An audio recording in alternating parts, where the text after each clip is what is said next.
جب ہم یہ کہتے ہیں کہ یہ ایک ڈیزیز ہے، تو کیا ہم اس کو ایک اس کی کسی کی امیج کی بحالی کے لیے یہ کہتے ہیں کہ یہ بیماری ہے، جیسے کہ تاکہ ایڈکٹ کے اوپر کوئی لیبل نہ لگ جائے کہ برا ہے؟ کیا یہ امیج کی بحالی ہے یا یہ واقعی کوئی اس کے پیچھے سائنس ہے؟ ہرگز یہ بات نہیں ہے. لوگ ویسے ایسے ہی سمجھتے ہیں کہ ہم شوگر کوٹ کرتے ہیں اپنے کلائنٹس کو تسلی دینے کے لیے یا ان کے لیے کہ احترام پیدا ہو.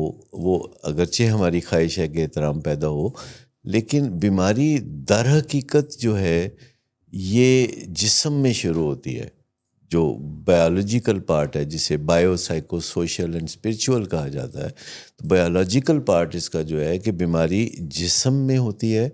یعنی جو ڈرگس کا میٹابولزم ہے یا الکوہل کا میٹابولزم ہے جسم میں، جو نظام ہے جو کہ لیور اس کے ساتھ بڑا کلوزلی کنیکٹڈ ہے، اس میں خرابی پیدا ہوتی ہے. اور دوسری دماغ میں خرابی پیدا ہوتی ہے. نشے کا آغاز کرنے کے بعد جب بیماری آتی ہے تو دماغ میں جو نیورو ٹرانسمیٹرز ہیں، جو پاتھ ویز ہیں، وہ ڈسٹرب ہوتے ہیں. تو یعنی دو اہم حصے جسمانی جہاں بیماری اپنے سفر کا آغاز کرتی ہے.